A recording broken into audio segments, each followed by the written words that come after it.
नमस्कार दोस्तों, मैं हूं सिद्धांत जैन और आज हम बात करने वाले हैं आईएमए सीईटी 2022 के मोस्ट आस्क्ड क्वेश्चन में सबसे ज्यादा बार पूछे गए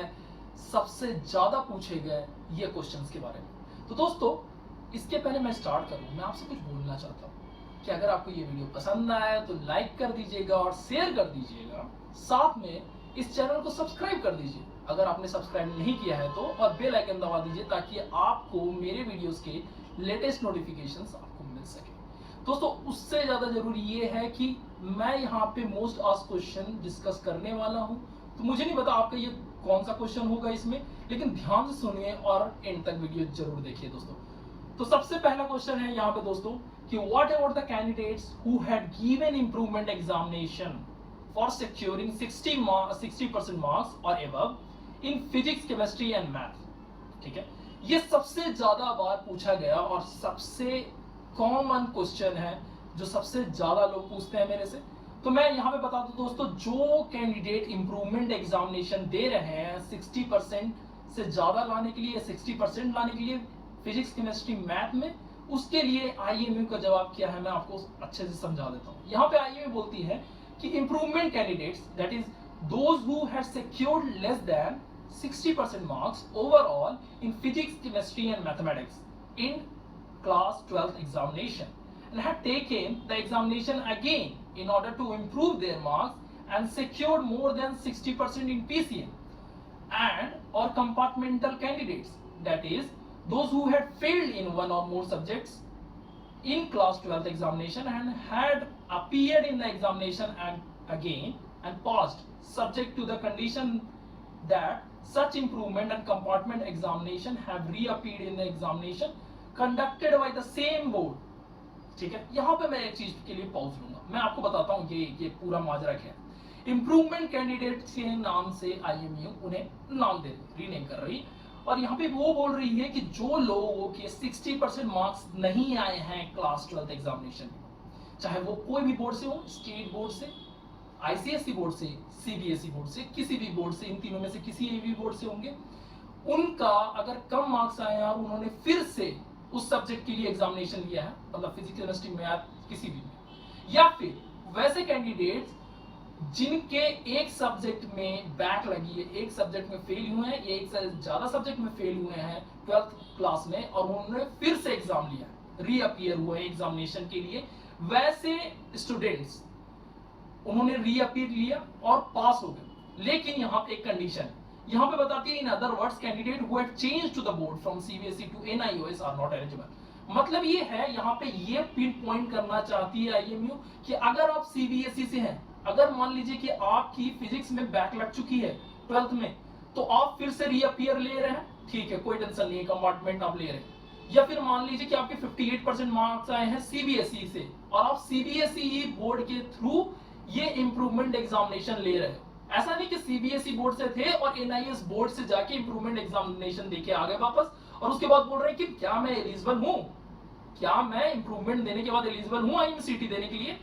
तो यहाँ पे मेरा आंसर होगा नहीं, क्योंकि आईएमए यही बता रही है अगर आपने बोर्ड चेंज किया तो आप एलिजिबल नहीं होंगे। लेकिन यही अगर आप स्टेट बोर्ड से हो तो स्टेट बोर्ड में अगर फेल हुए या फिर कम मार्क्स आए तो उनके हिसाब से इंप्रूवमेंट एग्जामिनेशन दे दो एंड दैट्स इट, आपको आईएमयू ले लेगी, एलिजिबल कर देगी।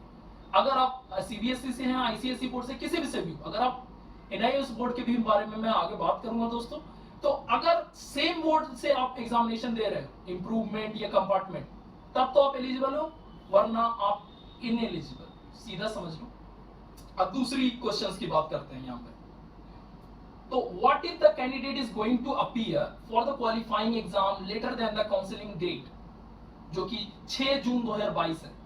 मतलब यहाँ पे कहने का मतलब है कि क्या होगा उन कैंडिडेट्स का जो कि क्वालिफाइंग एग्जाम अपीयर करने जा रहे हैं। मतलब मान लीजिए अगर आपकी कंपार्टमेंट लगती है, इंप्रूवमेंट लगती है और 6 जून के बाद वो एग्जाम देने जा रहे हैं या उसके बाद अपीयर होने वाले हैं, तो उन लोगों के लिए यहाँ पे आईएमयू का क्या कहना है। Those who are going to appear in the qualifying exam later than the counseling start date, that is 6 June 2022, are not eligible to register or reappear for online CET 2022। यहाँ पे उसका सीधा कहना है अगर आप किसी भी वजह से कंपार्टमेंट या इंप्रूवमेंट एग्जामिनेशन की वजह से 6 जून 2022 के बाद अपीयर होते हो एग्जामिनेशन देने के लिए, अगर आप जा रहे हो एग्जामिनेशन देने के लिए, तो आप एलिजिबल नहीं हो इस IMCET 2022 के लिए। ये था दूसरा क्वेश्चन दोस्तों। अब हम चलते हैं तीसरे क्वेश्चन की ओर दोस्तों।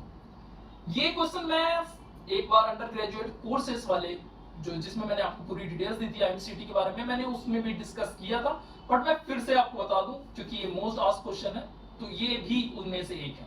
तीसरा क्वेश्चन है दोस्तों, what about the 12th result awaiting candidates, उनका क्या, कि अभी वो एप्लीकेशन जब क्लोज होने वाला है, मतलब सीधे समझ लीजिए कि एप्लीकेशन की जो लास्ट डेट है वो क्लोज होने से पहले अगर उनका रिजल्ट नहीं आता है तो क्या करेंगे।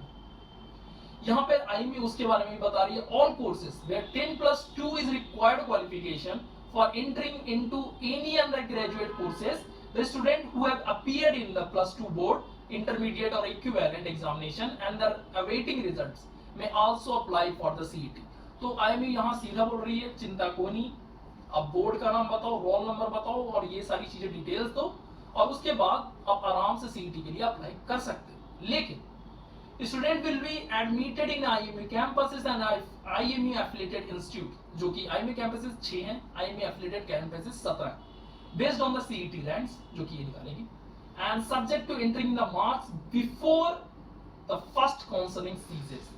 मतलब कि अगर आपका रिजल्ट लेट से आता है, ठीक है, IME होने के बाद भी आता है, IMCET होने के बाद भी आता है, लेकिन कब तक, IMCET का जो फर्स्ट काउंसलिंग डेट है वो 22 जून है दोस्तों।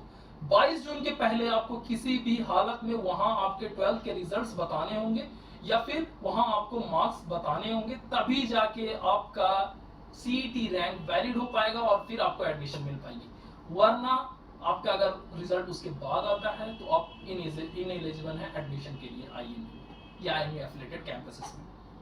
तो ये था तीसरा क्वेश्चन दोस्तों। अब हम चलते हैं चौथे क्वेश्चन की ओर। ये भी बहुत ज्यादा पूछा जाने वाला क्वेश्चन है। I have completed +2 in distance mode through NIOS. Whether I am eligible for common entrance test? IMCET के लिए मैं एलिजिबल हूँ? अगर मैंने +2 NIOS बोर्ड से किया है तो क्या मैं एलिजिबल हूँ? यहाँ पे मैं एक बात आपको फिर से बता दूं, फर्स्ट क्वेश्चन जो हमारा था उसका और इसका नाता बहुत ज्यादा है। डिपेंडेंसी देखिए, NIOS बोर्ड से अगर आपने फिजिक्स, केमिस्ट्री, मैथ मतलब सारे सब्जेक्ट्स का एग्जाम दिया है तब आप एलिजिबल हो, yes you are eligible for IMCET।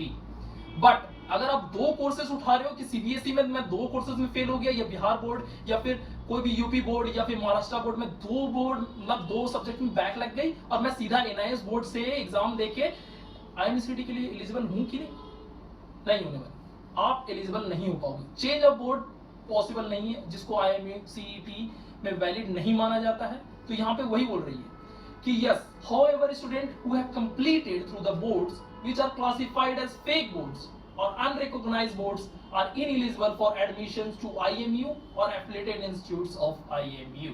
यहाँ पे सीधा सीधा वो बात बोल रहे हैं कि IMU या उनके affiliated institutes में ऐसे बोर्ड्स जो NIOS के अलावा भी मैं बोल रहा हूँ, NIOS के अलावा भी बहुत सारे बोर्ड्स हैं, उनसे अगर आप करके आते हो लेकिन AICTE ने अगर या UGC ने अगर उसे फेक बोर्ड बोला है तो आप उसके बेस पे इनएलिजिबल हो IMU या IMU एफिलिएटेड इंस्टीट्यूट्स।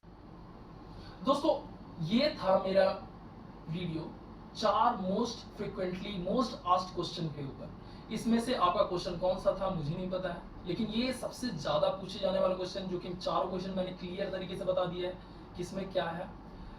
दोस्तों इसके आगे भी हम वीडियोस में बात करेंगे फ्रीक्वेंटली आस्क्ड क्वेश्चन के बारे में, जो कि IMCET के बारे में है, ताकि आपके सारे डाउट्स मैं क्लियर कर सकूं दोस्तों। Thanks for watching and